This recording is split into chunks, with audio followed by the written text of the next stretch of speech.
अब नहीं होगी सास बहू की टक्कर। परिवार संजीवनी के पावन अंक में आप सबका स्वागत है। आज हम समाज के सबसे ज्वलंत और सबसे महत्वपूर्ण और परिवार की आधारशिला माने जाने वाले सास और बहू के संबंधों पर चर्चा कर रहे हैं। जैसा कि आप सब जानते हैं कि हमारे परिवारों में और हमारे समाज में सास शब्द का जो अभिप्राय है वह भयंकरता, अनुशासन और कड़ेपन का प्रतीक माना जाता है। वहीं बहू शब्द बहु सहनशीलता, प्रेम और आज्ञाकारिता का प्रतीक माना जाता है। किंतु आज समाज में परिस्थितियां चेंज हो रही हैं, परिवारों का स्वरूप बदल रहा है और एकाकी परिवार हो रहे हैं। ऐसे समय में सास और बहू का एक साथ रहना बहुत ही सौभाग्य और चमत्कार का विषय है।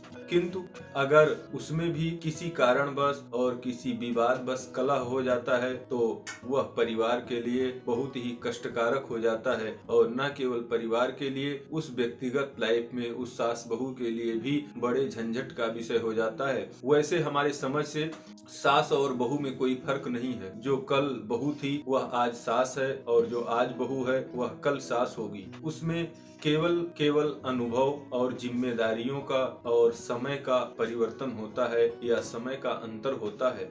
लेकिन यही समय का अंतर, जिम्मेदारियों का अनुभव और ज्ञान का अंतर ही सास और बहू के बीच विवाद का कारण बन जाता है। जो कार्य बहू एक समय पर नहीं करना चाहती है, लेकिन जब वह सास बनती है तो वह वही कार्य अपने बहू से करवाना चाहती है। क्योंकि उसका अनुभव ज्ञान बढ़ चुका होता है और वह परिस्थितियों को समझती है। इसलिए आज हमने इस अंतर को समझने का प्रयास किया है और इस अंतर को समझाने और उन्हें दूर करने का प्रयास किया है, जिससे सास बहू के रिश्तों में खटास न आए और वे परिवार में प्रेम से रह सकें। तो यह विषय बड़ा ही महत्वपूर्ण है, लेकिन यह आपको अच्छी तरह से समझने के लिए आपको इस वीडियो को लास्ट तक देखना होगा, तभी आप इसके कंसेप्ट को समझ सकते हैं। तो हमने इसको कवर करने के लिए दो भागों में विभाजित किया है। सबसे पहला भाग है कि सासू के लाभ या फायदे क्या हैं और दूसरे भाग में सासू के साथ संबंध अच्छा कैसे रखें और उन्हें खुश कैसे रखें। तो आइए पहले भाग के अंदर चर्चा करते हैं कि सास का लाभ क्या है और एक बहू होने के नाते वह सास का किन किन मौकों पर फायदा उठा सकती है, लाभ उठा सकती है और उसको अच्छे संबंध क्यों बनाए रखनी चाहिए।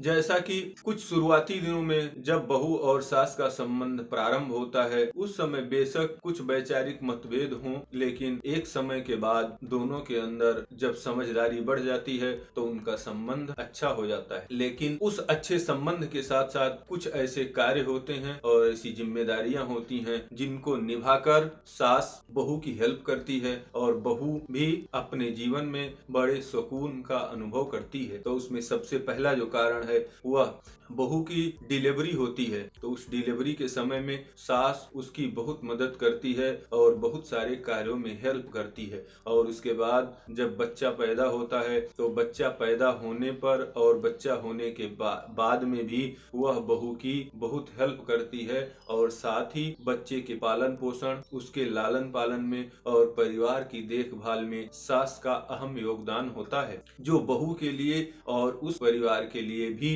वरदान साबित होता है। तो सास यहाँ पर बहुत मददगार साबित होती है। दूसरा, जब किसी कारणवश आप या बहू बीमार पड़ जाती है या नेचुरल साइकिल के दौरान उसे कुछ तकलीफ होती है, उस समय भी सास बहुत सारा कार्य, यहाँ तक कि खाना बनाने जैसी जिम्मेदारियां भी निभाकर परिवार का और बहू का बहुत ही मदद करती है। इसके अलावा सबसे बड़ा जो लाभदायक चीज है बहू के लिए, वह जब बहू अपने मायके जाती है तो सास के होने पर बहू को कोई भी चिंता नहीं होती है। वह आराम से जाकर अपने मायके में जितना दिन चाहे रह सकती है। उसे परिवार की, अपने पति की कोई टेंशन नहीं होती है। लेकिन जिसके सास नहीं है या सासू माँ से संबंध खराब हैं, उन्हें अपने मायके में 2-4 दिन रहना भी मुश्किल हो जाता है और उस समय भी उन्हें अपने पति की और परिवार की, घर की टेंशन लगी रहती है।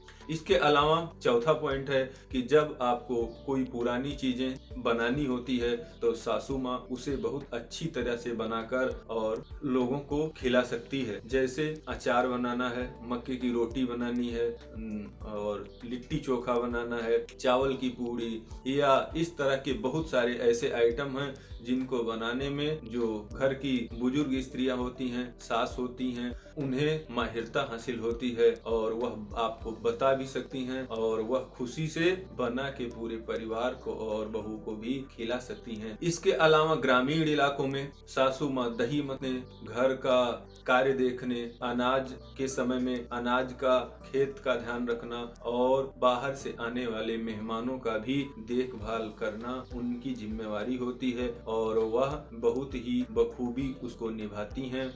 इसके अलावा जब भी कोई त्योहार होता है, तीज है, शादी हो रही है या इस तरह के कोई भी पारिवारिक या सामाजिक फंक्शन होते हैं, उत्सव होते हैं, उसमें भी जो सास होती है वह बहुत ही अनुभव से और अपने ज्ञान से उस कार्य को अच्छी तरह संपन्न करते हैं और उसमें हर दृष्टि से परिवार की मदद करते हैं। नहीं तो अकेला, कहते हैं अकेला चना भाड़ नहीं फोड़ सकता, तो अगर आप अकेले हैं, आपका परिवार छोटा है, तो आपके लिए अगर कोई बुढ़ा बुजुर्ग व्यक्ति नहीं है तो हर कार्य में आपके लिए समस्या हो जाती है। अगला पॉइंट है कि सास बहू के लिए उस समय वरदान साबित होती है जिस समय किसी कारणवश उसके पति के ऊपर नाराज हो जाते हैं तो सासू माँ उसके आगे आकर उन क्रोध को शांत कर देती है, गुस्से को शांत करती है, समझाती है और बहू की हर प्रकार से मदद करती है। लेकिन अगर आपके संबंध खराब हैं या आपके सासू माँ नहीं हैं तो इसका आपको फायदा नहीं मिलता है और संबंध खराब होने पर और उल्टा मिसगाइड करने की भी संभावना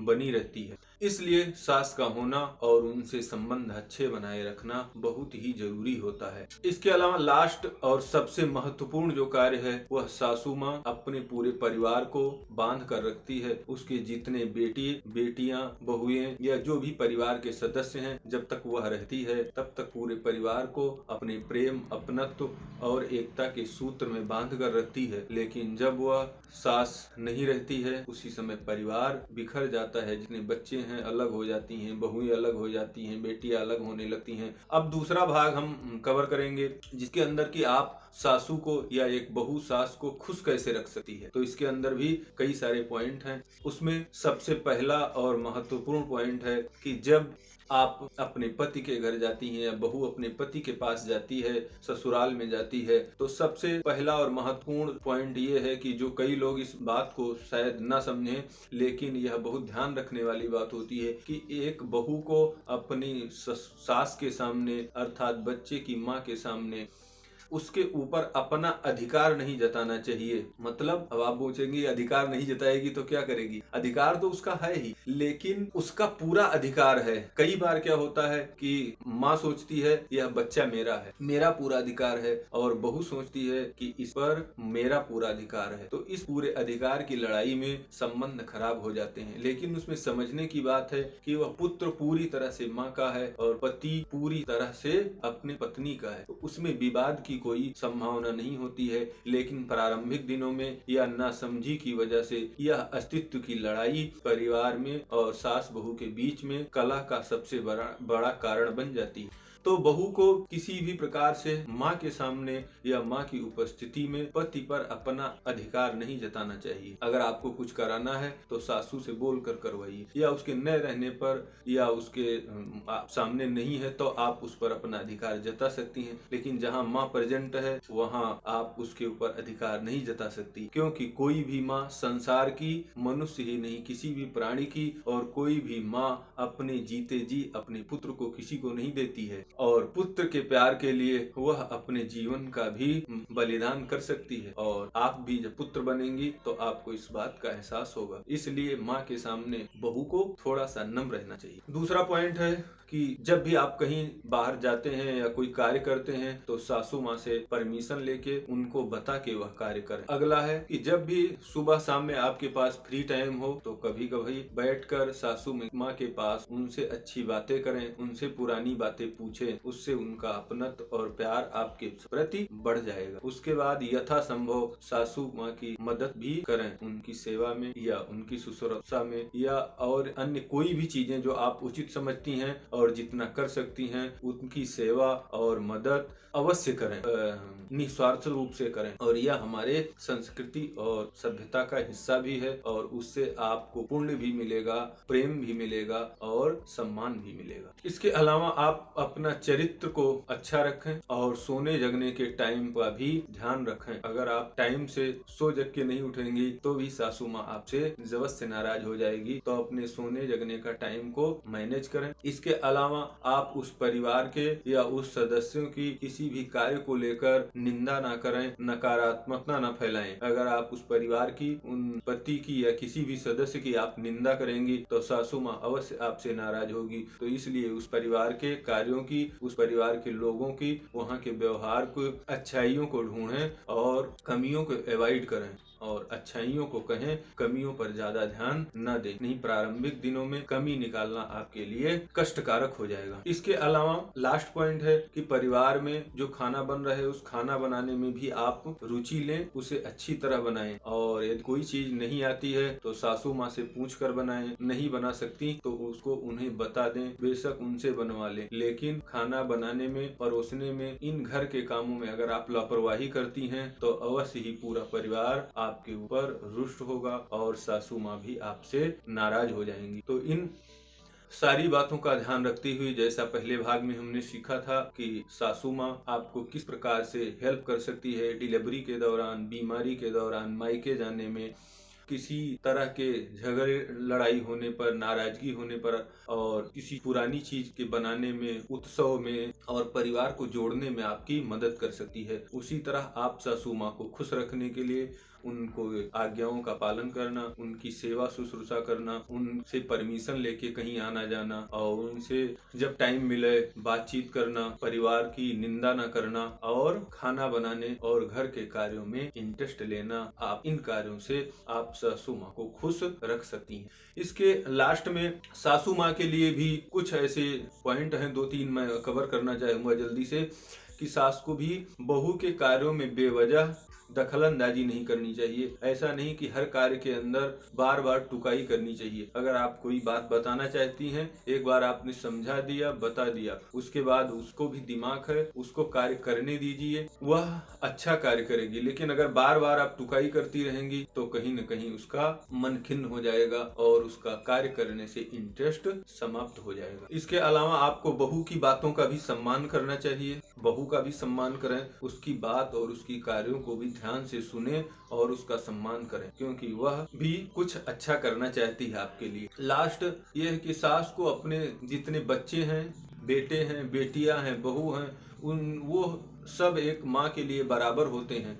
लेकिन सबको ईश्वर ने अलग अलग बनाया है और सबकी अलग अलग प्रकृति है। जो जैसा किस्मत होगी, जो जैसा कार्य करेगा, उसी तरह वह संसार में आगे बढ़ेगा, उन्नति करेगा, सफलता प्राप्त करेगा। तो माँ और बाप को सबको बराबर तौलने की या बराबरी करने की जिद नहीं करनी चाहिए। आप अपनी तरफ से बराबरी कर दिया है, लेकिन संसार में वह अपने भाग्य, किस्मत और कर्म से उन्नति करेंगे। उनको हर क्षेत्र में आगे बढ़ने दीजिए, उनको बांधिए मत। जब आप इस तरह से बहू बेटे को बांधना शुरू कर देते हैं अपने मोह में या अपने प्रेम पास में, तो कहीं न कहीं वह ज्यादा दिन नहीं चलता और कुछ समय के बाद परिवार बिखरने लगता है, जिसको आप चाहकर भी नहीं रोक। बहुत सारी बातें हैं जो हमने सोच समझकर आप सबके लिए कही हैं। इसका आप ध्यान रखें और अपने परिवार में खुश रहें, आपका परिवार खुश रहे, इसी कामना के साथ नमस्कार, धन्यवाद।